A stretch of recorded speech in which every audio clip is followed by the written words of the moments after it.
Toutes les émissions, interviews, chroniques en podcast sur le site internet radiolaser.fr.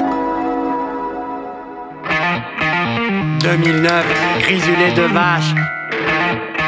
2010, grisoulet de chèvre. Le gluten t'as pas le droit. Le lait de vache, ça me fait mal au ventre. Il contient de la poudre magique et tous les secrets.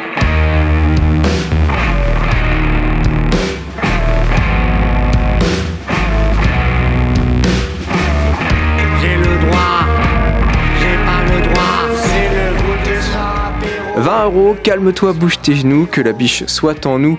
Ou encore Je ris pour autre chose, ces morceaux vous les connaissez parce qu'on les diffuse sur cette antenne, on les doit à Stéréotypie, un collectif qui participe largement à lutter contre l'ennui dans la musique française, que ce soit les textes ou la personnalité de celles et ceux qui déclament la musique, tout est excitant dans la musique d'Astéréotypie. La bande revient avec un nouvel album, Patami, autant dire qu'on avait hâte de l'entendre et qu'il est à la hauteur de nos attentes et qu'on a hâte d'en discuter avec 3 membres du groupe, avec moi aujourd'hui Johan Gutzmann, Stanislas Carmon et Eric Debussy. Bonjour à vous trois.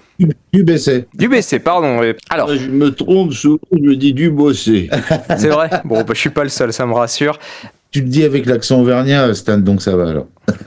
Oui. Tout est mieux avec l'accent auvergnat. Alors, je voulais vous demander, on est au moment où on se parle, pas très loin de la sortie de Patami, comment vous vous sentez tous les trois ?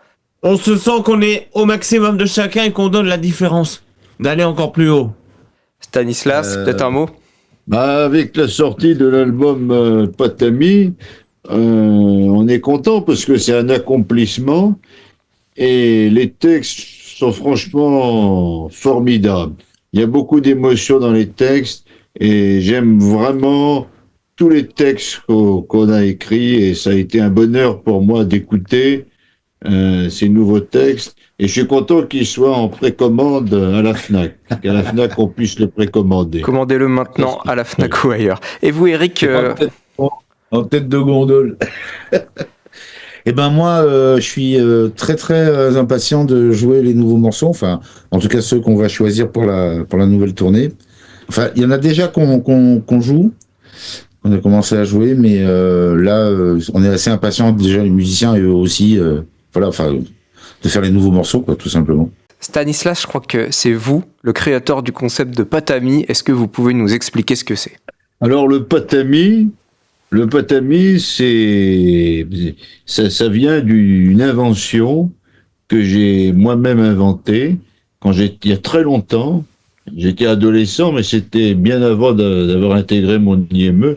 Et j'étais déjà au collège à cette époque, et je m'inventais une phrase, et je me disais dans ma tête, ça, c'est le Patami des enfants.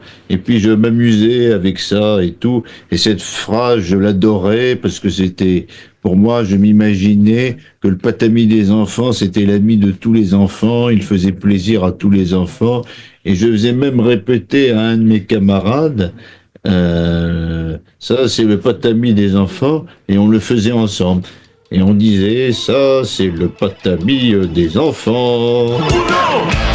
Des combinaisons parfois faciles et parfois impossibles. C'est le suspense avec de la pression. Il suffit de prendre le temps et mémoriser le nombre qui s'inscrit dans ton cerveau. C'est un partage très sensible et proche d'une perfection hors norme. Bah tu sais quoi? Je vais te faire punir. Johan, il y a plusieurs morceaux que vous avez écrits sur ce disque. Il y en a un que vous préférez sur ceux que vous avez fait pour Patami ?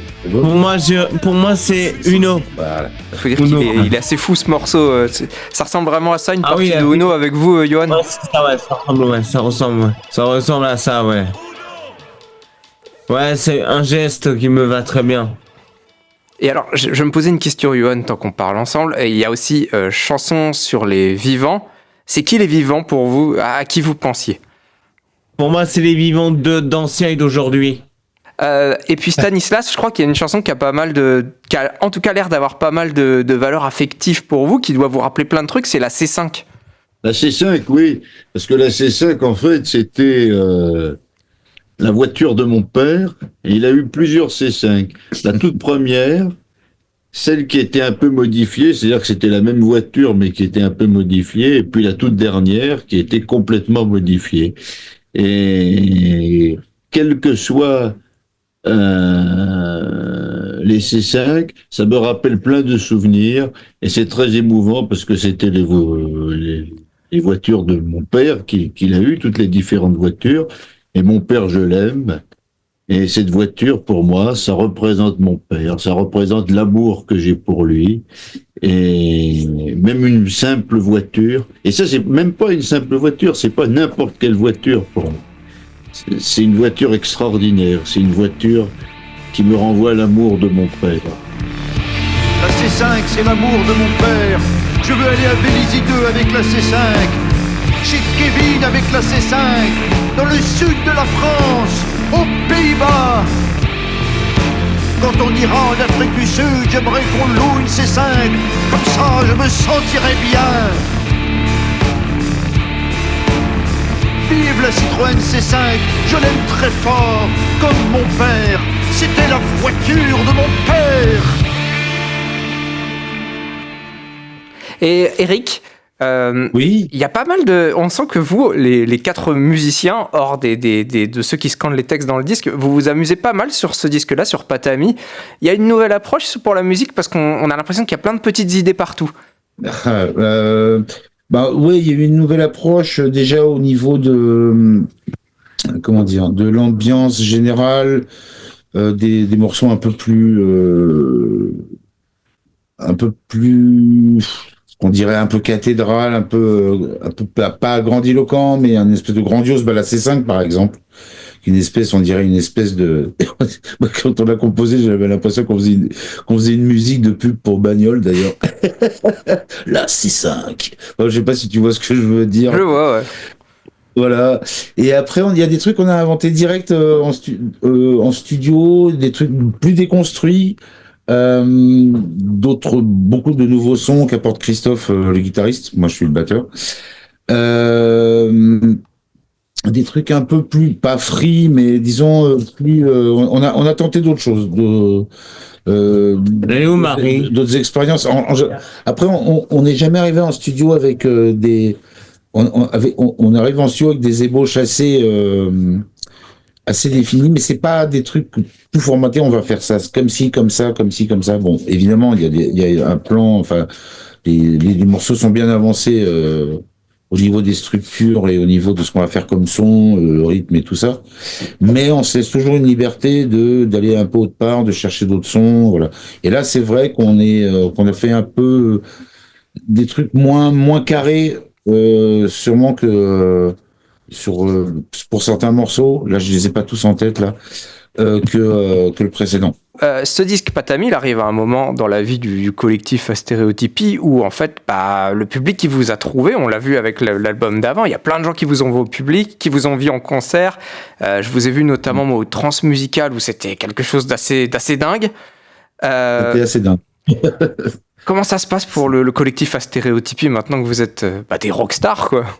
Il faut qu'on donne. On est sur une bonne série, alors il faut continuer. Ça me donne une immense fierté parce que je vois qu'on est monté tout en haut et voilà et c'est notre aventure à tous les membres de Stéréotypie et en tant qu'équipe, on a réussi à accomplir quelque chose de magnifique. Eh ben, en tout cas, il y a plein de concerts qui arrivent. Johan, vous êtes impatient d'y retourner au concert? On est impatient. Et puis Stanislas, j'imagine aussi que ça doit faire plaisir d'y retourner, même si vous avez jamais vraiment arrêté. Très impatient, ça va être super. Ah ouais. Et puis écoutez, merci à tous les trois pour les quelques minutes qu'on a passées ensemble. Merci. Au passage, Merci cher ami. Pour ce qui est de Rennes, vous serez du côté de l'Antidote le 18 décembre. L'Antipode, je me trompe à chaque fois, décidément. Donc l'Antipode, vous serez... J'ai bien l'impression, et je crois même certainement que c'est complet. Et ben voilà, victime de votre succès, en tout cas on est content. Écoutez Patami, vous le trouvez en tête de gondole à la Fnac, mais aussi ailleurs, on le rappelle. Merci. J'ai l'impression qu'on va revenir à Rennes assez régulièrement. Eh ben merci Johan, merci Eric, merci Stanislas et à bientôt. Merci. Simon, merci Simon. Merci, monsieur Simon. Merci. Que la biche soit en moi avec le vol de chaque flèche chasseresse. dans les vergers des bois, telle la chasseresse, comme je me considère, je me sens inspirée d'un portrait sans comparaison. C'est la source de silence et de douceur. Si j'ai toujours les yeux de biche, je me montrerai lucide et charitable à bramer au clair de lune dans cette rivière paisible, sans que la nuit soit toujours blanche.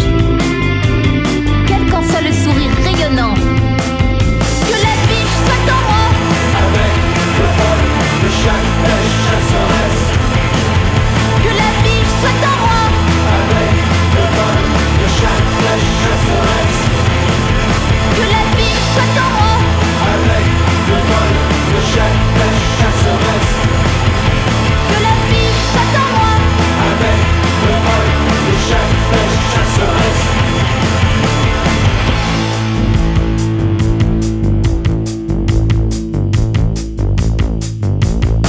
C'est attendrissant quand il fait jour lumineux. Mais avant tout, la nature obtient la sérénité des êtres. Certains ont une grâce à faire de la biche, pour moi une offrande, d'autres aucune. Moi qui ai pour ce rôle soutenant au cœur qui scintille, je continue de toucher la vie au ciel.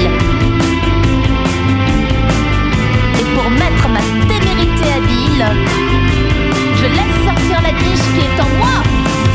Que la biche soit en moi. Avec le vol de chaque flèche chasseresse.